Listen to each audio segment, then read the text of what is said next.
Meus amigos e minhas amigas, bem-vindos a todos e a todas ao canal do Instituto de Economia da UFRJ. Eu sou Ronaldo Bicário e esse é o Curto Circuito.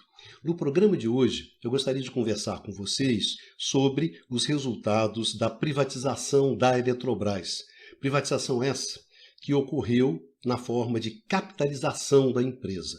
Então, o que eu gostaria de conversar com vocês hoje é sobre, em primeiro lugar, o que foi de fato esse processo de capitalização. Em segundo lugar, quem ganhou com esse processo. E, finalmente, quais são as consequências dos resultados desse processo sobre a evolução do setor elétrico brasileiro de agora em diante. Então, era isso que eu gostaria de conversar com vocês hoje, nesse curto-circuito de número 13. Então, para começar, o que foi, de fato, esse processo de capitalização da Eletrobras?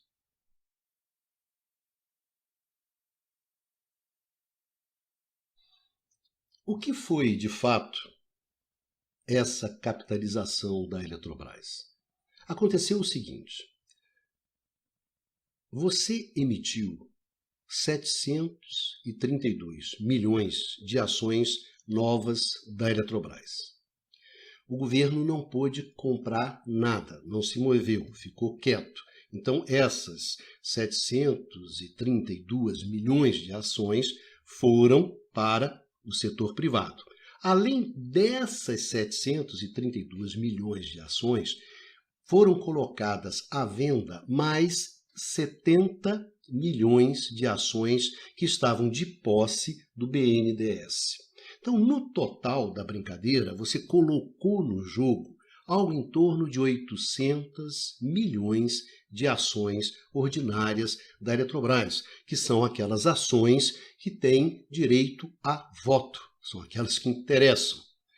Essas 800 milhões de ações foram vendidas a um preço. Que preço foi esse? R$ 42 por ações. O que deu, no final, um valor de 33 bilhões de reais. Então, a capitalização da Eletrobras envolveu 33 bilhões de reais. Desses 33 bilhões de reais, 30 bilhões foi para a Eletrobras e 3 bilhões foram para o BNDES, para quê? Em função daquelas 70 milhões de ações que eram deles. Em seguida, a Eletrobras pagou de bônus de outorga 25 bilhões de reais. Como bônus de outorga, por quê? Pelo direito à renovação das suas concessões, por novas concessões para suas 22 usinas hidrelétricas. Pagou 25 bi. Pois bem, esses 25 bilhões de reais foi o que, de fato, pingou no Tesouro. Então, ao fim e ao cabo do processo de capitalização, o Estado brasileiro ele viu quanto dessa grana? Exatamente esses 25 bilhões que foram justamente relativos ao bônus de outorga, às concessões, a renovação das concessões dessas hidrelétricas por mais 30 anos. Essa foi a grana que pintou de fato no Tesouro Nacional. Então, se você quisesse um número, se você quer um número e me perguntar, a Eletrobras ela foi privatizada por quanto? O governo vendeu o controle da sua maior empresa elétrica por quanto? Meu amigo, por 25 bi. 25 bilhões de reais. Por quê? Porque foi essa a grana que o governo viu. Existem outras granas para contrabalançar, para amenizar o aumento das tarifas. Aumento esse que vai ser gerado pelo próprio processo de privatização em função da descotização, que foi um tema que a gente discutiu no curto-circuito passado. Não vamos discutir aqui. Enfim, mas essa grana o Estado não viu. Isso aí foi para amenizar um problema criado pelo próprio processo de privatização.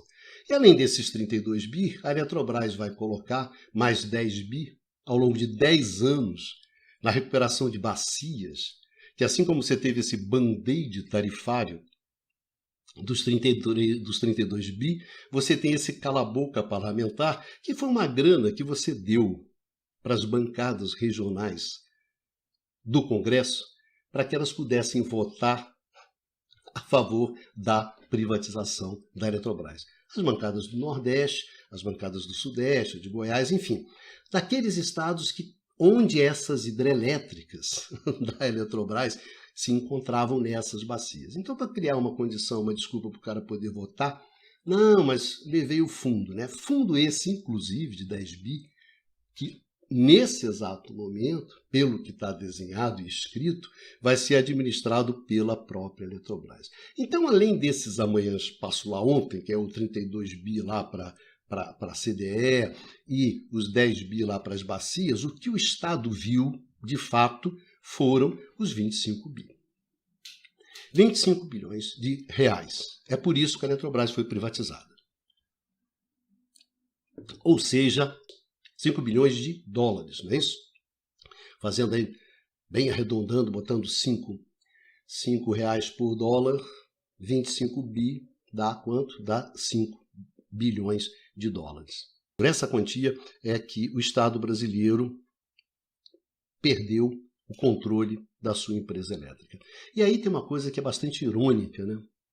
Porque 5 bilhões de dólares é exatamente quanto o governo francês pretende pagar para os acionistas privados da subempresa elétrica, da Électricité de France, para recuperar o controle total da sua empresa elétrica. Então, a Électricité de France pretende gastar 5 bilhões de euros, ou 5 bilhões de dólares, para recuperar o controle total da sua empresa elétrica.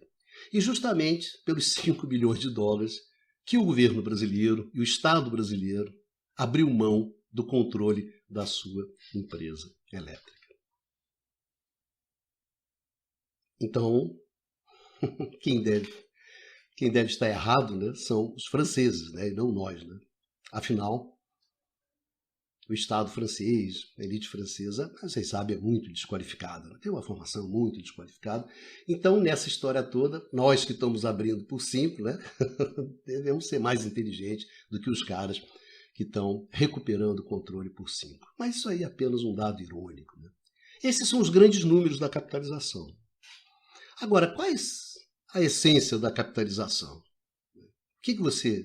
Bom, por que a capitalização? Por que foi escolhida a capitalização? A capitalização tem uma razão bastante simples. Né? A capitalização ela é uma forma de você obter o controle de uma empresa como a Eletrobras, do tamanho da Eletrobras, pagando menos, né? Pagando pouco. A elite brasileira gosta de pagar pouco, ela gosta de pagar pouco imposto, ela gosta de pagar pouco salário. E quando ela vai comprar ativo de Estado, ela gosta de pagar pouco também. Gosta, né? É sempre a ideia da grande tacada, né? Como um termo que o jornalista Luiz Nassif gosta, né? É a grande jogada, a grande tacada, levar e levar por pouco. Então a capitalização ela cria essa possibilidade, em primeiro lugar. Em segundo lugar, ela traz justamente, pela sua lógica, né? Ela traz o patamar de capital necessário para você entrar no jogo pesadamente, ele faz esse patamar, ele abaixa, ele reduz. Ele traz esse patamar para aquele nível que determinados grupos brasileiros puderam participar do jogo. E participar como protagonista. Então a capitalização permite isso. Além do mais, traz o jogo para um campo que depois vai ser desenvolvido, né, na disputa, nas grandes armações para quem detém ali nas assembleias gerais de acionistas, quem é que vai controlar o conselho de administração, quem vai mandar na empresa, traz para um jogo que é um jogo mais confortável, né? É um jogo mais viável para ser jogado por esses grupos. Né? E acho que principalmente, afasta grandes competidores que poderiam estar interessados na empresa. Por exemplo, os chineses. Os chineses não vieram, né? Não vão participar de um jogo como esse. Então, é um jogo que, além do mais, valoriza muito, pela própria natureza da capitalização e da disputa que se segue a ela, favorece o quê? Favorece a quem tem posições já dentro da empresa e dentro dessa composição acionária. Favorece aqueles que já estão dentro do jogo, aqueles que já estão jogando. Então a capitalização, como ela foi armada, ela foi um pouco um jogo de nós para nós mesmos, né? De nós para nós. De Zé com Zé. Desde o início essa foi o desenho. E foi se desenhando isso. E o que aconteceu ao fim e ao cabo? Foi diferente disso? Não, não foi. As coisas aconteceram, senhores, exatamente da maneira como a gente esperava que elas iam acontecer. Não houve grandes surpresas na capitalização da Eletrobras. E possivelmente não vai haver. Afinal, quem ganhou? Quem se deu bem nessa brincadeira da capitalização? Esse é o nosso próximo ponto. Quem ganhou?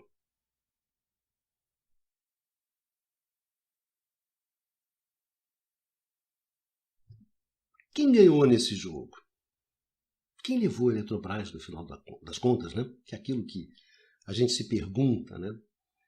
Nesses processos de capitalização, não é nada simples responder essa pergunta. A princípio, não, ninguém levou. O que caracteriza uma corporação, que é fruto de uma capitalização, é que justamente você não tem um controlador. Esse controle ele é diluído entre os acionistas, né? Então não tem essa grande figura. A princípio, quando você olha, então não dá para dizer. Não, sempre dá, né? Aí você começa a observar. Tá bom, vamos ver o que deu esse resultado aqui. Aí quando você começa a ver os dados e os movimentos que são frutos logo depois da capitalização, aquilo que você lê nos jornais, o que você observa? Bom, em primeiro lugar, olha, houve uma diluição grande do controle. Então a primeira coisa que você observa, olha, houve uma diluição, uma dispersão do controle. Tá bom. Ninguém bombou. Não apareceu ninguém na festa que fez assim impressionante, alguma coisa. Não apareceu. Não teve assim um grande ator nessa peça, né? Que você pudesse falar que apareceu, que teve uma participação mais forte, fez um movimento mais forte. Nada.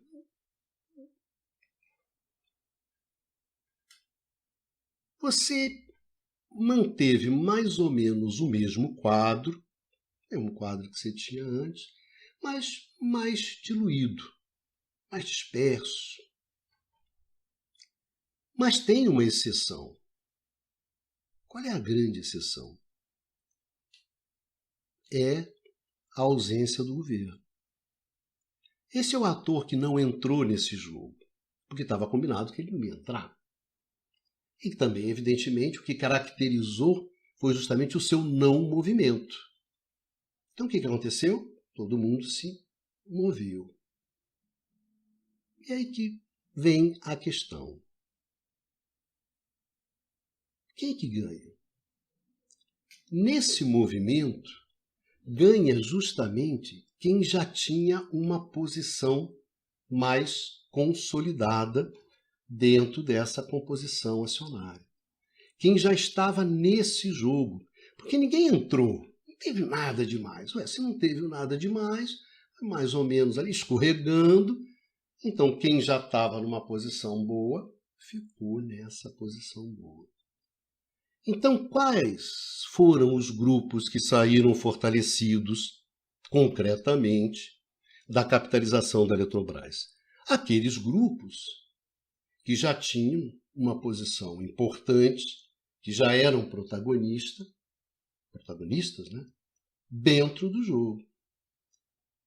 E que, na verdade, reforçaram o seu protagonismo.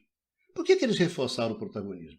Porque o grande protagonista, que era o governo, saiu de cena.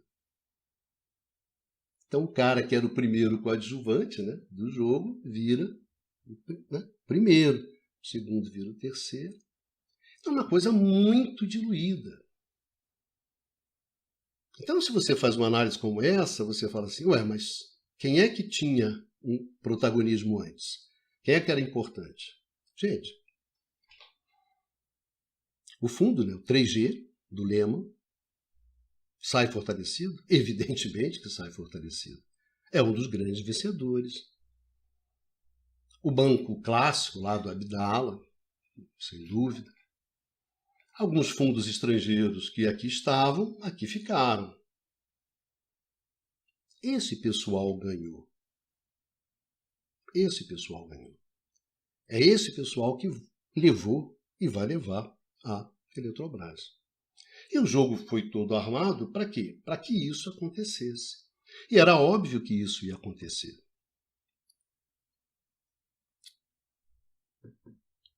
Não teve surpresa.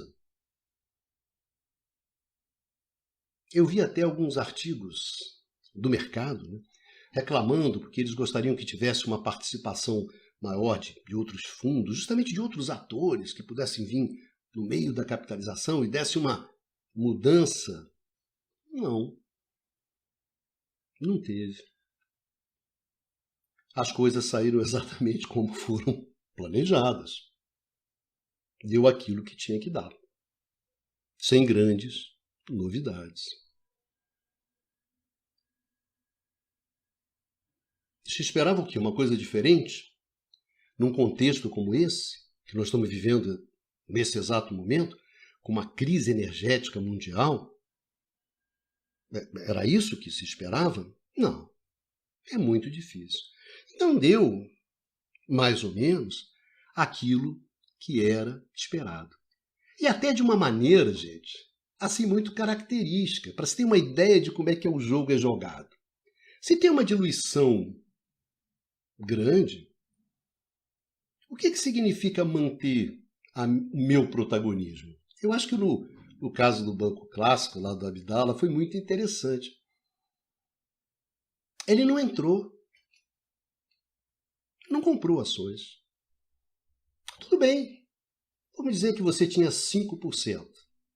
Você não comprou ações. Mas como você diluiu muito, vamos dizer que 3% você continua tendo protagonismo. Ou seja, você manteve o seu poder sem gastar um puto. Tudo bem. Tampouco a 3G. Não precisa, cara. Vai diluir. Se eu reter uma parte, eu levo. Jogo tranquilo. Sem nenhuma novidade. E não é à toa que durante algum processo, alguns atores, algumas figuras do setor elétrico, que eram liberais, favoráveis à privatização, foram contra esse processo de privatização. E até em determinados momentos romperam com esse processo. Porque esse pessoal sabia o que ia dar. Mas todo mundo sabia o que ia dar. E deu. Não teve novidade. E eu acho que quando você chega ao final e anuncia, como os jornais estão anunciando, que o Wilson Pinto, que era o presidente da Eletrobras, desde 2016, do golpe, até 2021, que ele volta para presidir a empresa, fecha. Fecha essa história. O Wilson nunca foi um presidente de uma empresa estatal. Nunca foi. Nunca se portou como um presidente de uma empresa estatal. Tampouco como um presidente de uma empresa estatal que vai ser privatizada. Não. O Wilson sempre se portou como o presidente de uma empresa que já é privada.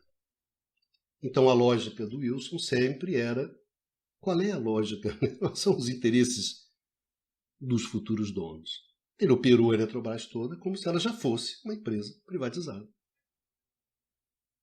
Ele se relacionou com esses caras no conselho de administração dentro desse conjunto. É razoável que ele volte. É lógico, a volta dele fecha o circuito, forma, como diz a galera. Não tem novidade, gente. Nenhuma. O processo vai se desenrolando dessa maneira. Qual a última coisa, uma das últimas coisas que o Wilson faz na presidência da Eletrobras, ali no início de 2021, é fazer uma distribuição extraordinária de dividendos. É isso. É isso. É esse o jogo que está sendo jogado. Mas não é um jogo que está sendo jogado de uma forma escondida, não tem aqui uma grande conspiração. Gente, esse jogo foi jogado claramente. Você olhava e via. Não tem nada aqui de novidade. Quem levou a Eletrobras eram exatamente aqueles grupos que esperavam que levasse. E são esses grupos que vão controlar a Eletrobras. A não ser que na Assembleia Geral, né, agora no início de agosto, aconteça alguma coisa surpreendente. Provavelmente não vai acontecer. O processo está seguindo dentro daquilo que se esperava que ele seguisse. Mas a questão é, tudo bem, o jogo que está sendo jogado aí não tem novidade nenhuma, é um jogo de mercado, um jogo um pouco de nós para nós mesmos, não é isso? Nós com nós. Tá. É esse que foi desde o início o processo de privatização da Eletrobras, nós com nós. Zé com Zé. De nós para nós, com carinho. Tá bom? Foi feito dessa maneira. Mas quais são as consequências? Quais são as consequências para o país disso? O que significa isso?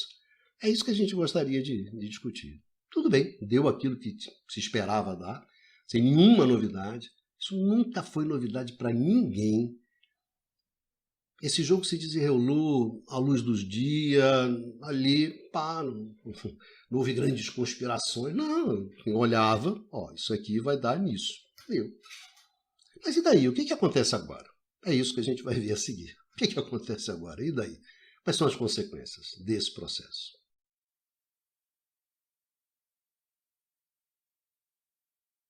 O que acontece agora? Quais são as consequências? Se você simplesmente pega os relatórios dos bancos, das corretoras, o que o mercado está falando sobre a privatização da Eletrobras? É interessante isso. O que eles apontam? Uma baita valorização das ações. Se você pega o relatório do JP Morgan, o relatório do BTG Pactual, apontam o quê? Na direção da valorização das ações da Eletrobras nos próximos 12 meses. É isso que se espera. É isso que se espera. Então, o que vai acontecer? Gente, tem lá grande surpresa sobre o que vai acontecer. Vocês pretendem o quê? Que as ações elas valorizem. Para que essas ações elas possam valorizar, você tem que atender ao mercado, entregar ao mercado aquilo que o mercado espera que você entregue. E é uma entrega de curto prazo. O que o mercado espera de você? Ele espera que você entregue a ele caixa, dividendos.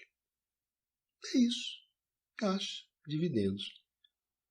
Principalmente dividendos. E principalmente nesse contexto, nesse exato momento que a gente está vivendo, do Brasil, do mundo. Eu quero o meu agora. O futuro não interessa. Bom, no futuro estaremos todos mortos, como dizia o velho. É isso. O que interessa é agora. Eu quero o meu dividendo agora. Então, qual vai ser a estratégia da Eletrobras? A Eletrobras vai se mover de que maneira? Da maneira de entregar ao mercado aquilo que o mercado espera que ela entregue. Ela vai se comportar de que maneira? Da maneira que o mercado espera que ela se comporte. Então eu tenho que cortar gasto. tem que cortar investimento. É o clássico. Todo poder ao caixa, todo poder para o acionista. Eu tenho que satisfazer ao acionista, eu tenho que satisfazer ao mercado. Gente, olha o que está acontecendo com a Petrobras. Não precisa ir muito longe, né? Basta você olhar para a Petrobras. O que se espera da Eletrobras é isso, que deixe o seu acionista feliz e satisfeito. Não, cortar gasto, enxugar, secar, tirar o máximo. Não é isso? Esvaziar a vaca até o final. É isso que o mercado espera da Eletrobras. Então, o que se espera do Conselho de Administração da Eletrobras? Que ela aponte nessa direção. O que se espera da direção da Eletrobras? O que se espera do novo CEO da Eletrobras? É que ele entregue isso. É que ele entregue isso. Não é isso? Não. Nada demais. E aí você olha os relatórios dos bancos, né? Quais são as grandes vantagens da Eletrobras? E por que ela pode fazer isso? Porque a Eletrobras não precisa mais preocupar com políticas públicas. A Eletrobras não precisa mais preocupar-se com a segurança energética, com a modicidade das tarifas, com acesso à eletricidade. Nada disso. Eu quero o meu dividendo, Negrão. Negrão, é isso que eu quero. O meu dividendo. É isso que você tem que se preocupar. É me deixar feliz. É me deixar feliz. Então você tem um espaço. Investimento, corta. Pessoal, corta. Quantos funcionários você tem? 12 mil. Ah, vamos reduzir para 8. Depois para 6, para 5.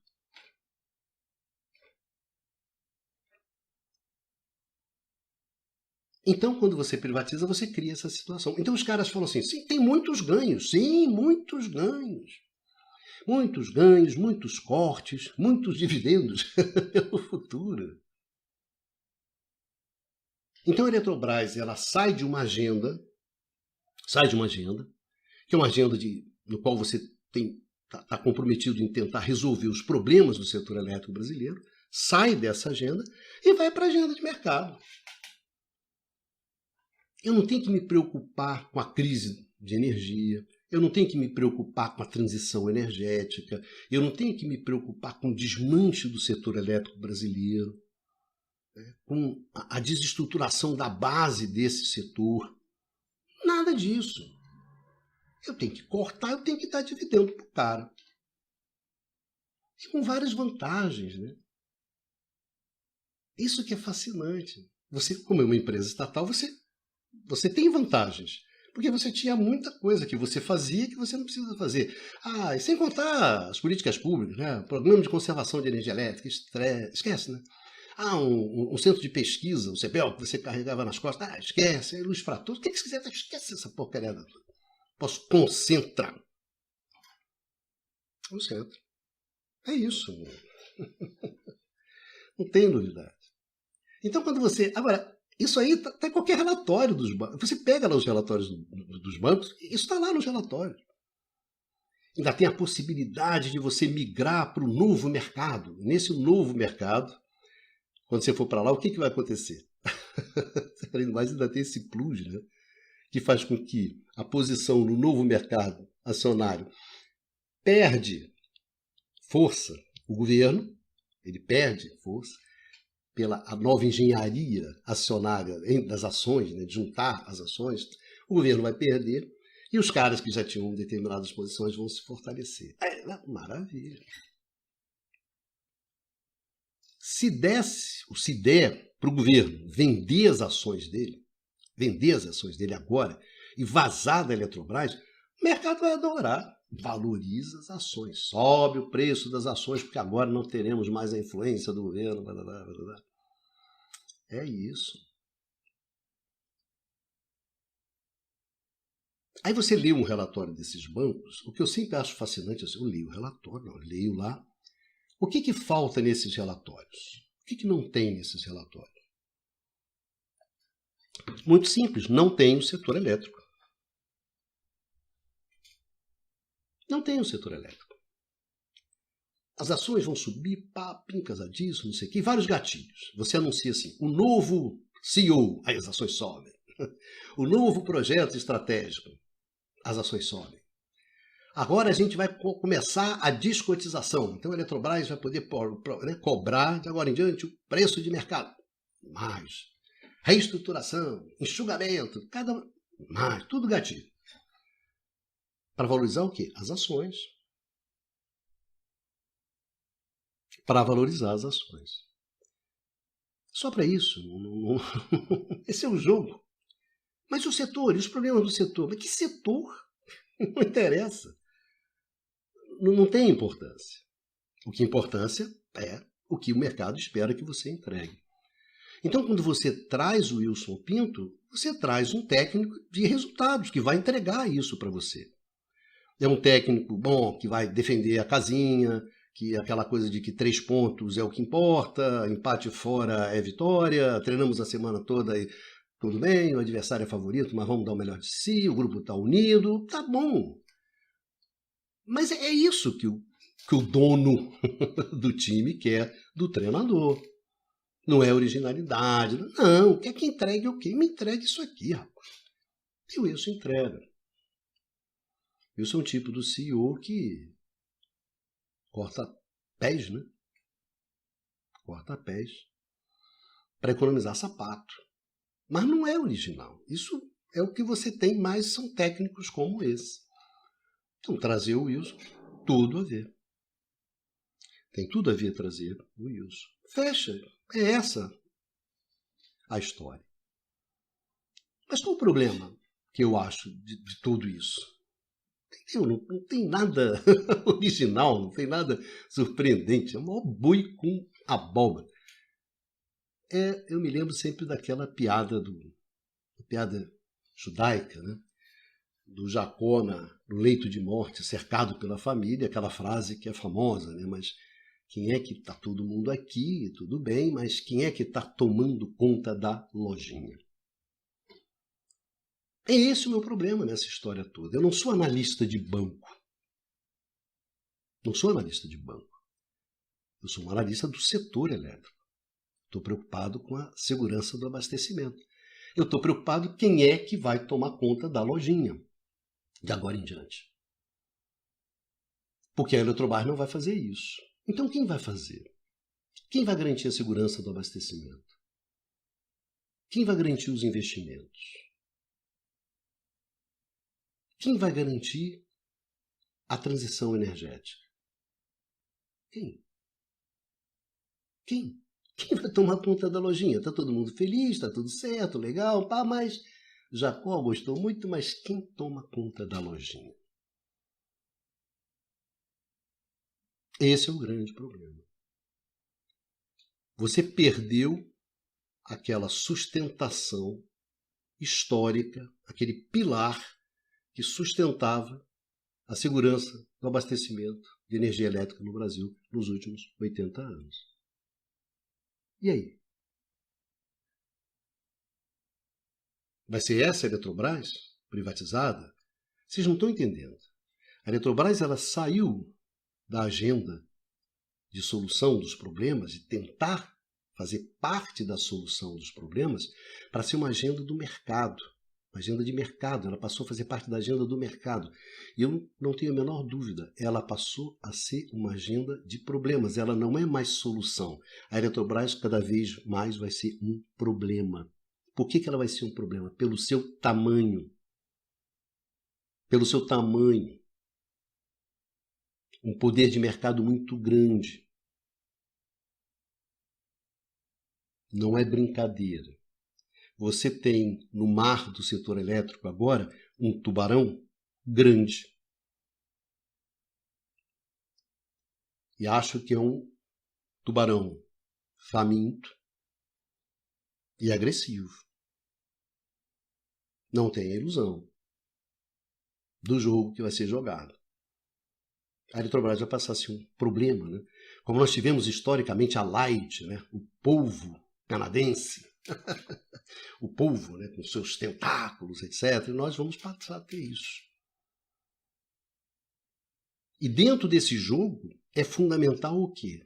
a liberalização do mercado, a modernização, a desregulamentação, que ninguém está batendo bumba agora no Congresso para avançar. Que é liberalizar, que é desregulamentar, é ter todo esse poder com o mínimo de restrições. É o tubarão na piscina, né? Uma coisa inacreditável.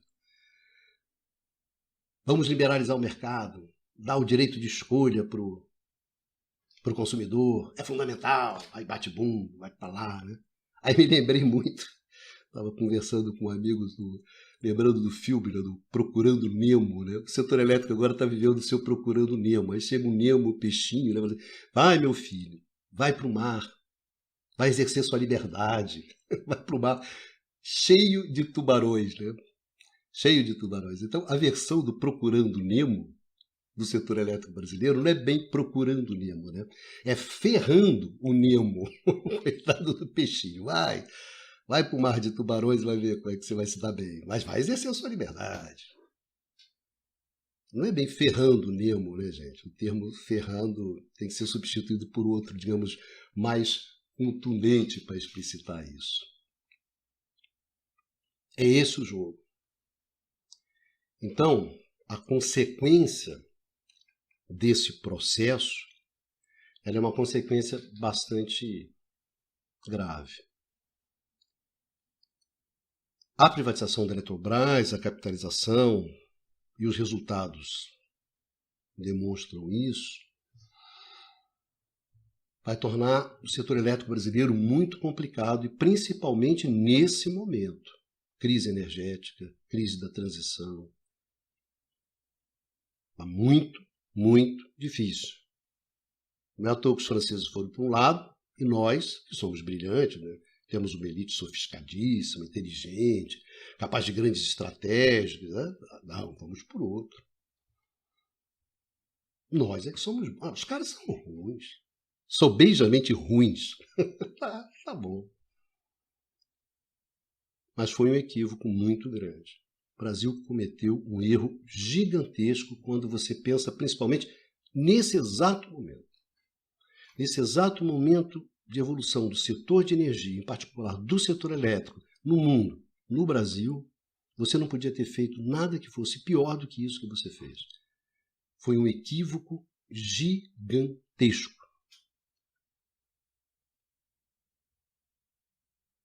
E se você avança na liberalização do mercado, avança no projeto de lei 414, me desculpe, mas aí eu não sei definir mais. Não sei definir mais. E nada disso aconteceu, sinceramente, escondido, embaixo do pano, uma grande conspiração. Não, foi feito. Essas coisas foram feitas às claras. Esses movimentos foram feitos às claras. Não me importa o nome das pessoas, se é o Lehman, se é o Abdala, se é o Wilson. Os nomes não têm, eles nunca têm importância. Se não fossem essas pessoas, seriam outras. Não tem importância as pessoas. Não é nominal, não é pessoal, isso é bobagem. O que importa são esses movimentos. Então a situação ela ficou bastante grave. Então eu diria para vocês, finalizando, quem levou a Eletrobras foi quem a gente esperava que levasse a Eletrobras. Se você quisesse que eu tirar os nomes, tirar tudo, quem levou a Eletrobras? Quem levou a Eletrobras foi o mercado. O mercado com a sua visão de curto prazo, o mercado com a sua visão individualista. Pior para você ter num momento de crise grave. O pior que poderia acontecer. E aconteceu. E o que vai acontecer a partir da implementação dessa visão do mercado agora plenamente na Eletrobras? Como dizem os analistas. Você vai desmanchar o setor elétrico. Você está desmanchando o setor elétrico brasileiro. Isso em combinação com a liberalização do mercado, com a modernização, a chamada modernização, você vai implodir o setor elétrico por dentro. É isso que você está fazendo, implodindo. É isso que você está fazendo. Os idiotas lá da Faria Lima não são capazes de identificar isso, tudo bem. espero que esses caras, com aquele grau de infantilidade, seja capaz de identificar as coisas que estão por vir. Mas acho que tem que ter outros setores da sociedade brasileira que sejam capazes de entender a gravidade do momento. Então a chance de que dê ruim, como diz a galera, é uma chance muito grande.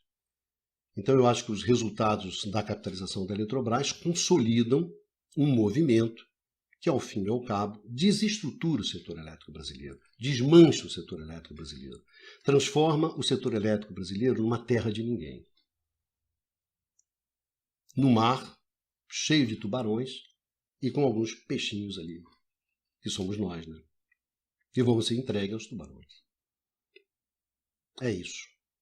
Então, meus amigos, era isso que eu gostaria de conversar com vocês. Essa história vai se desdobrar, algumas coisas vão ficar mais explícitas, outras vão ficar, né, mais transparentes, mas é um jogo que a gente tem que acompanhar, porque é um jogo que vai ficar muito pesado.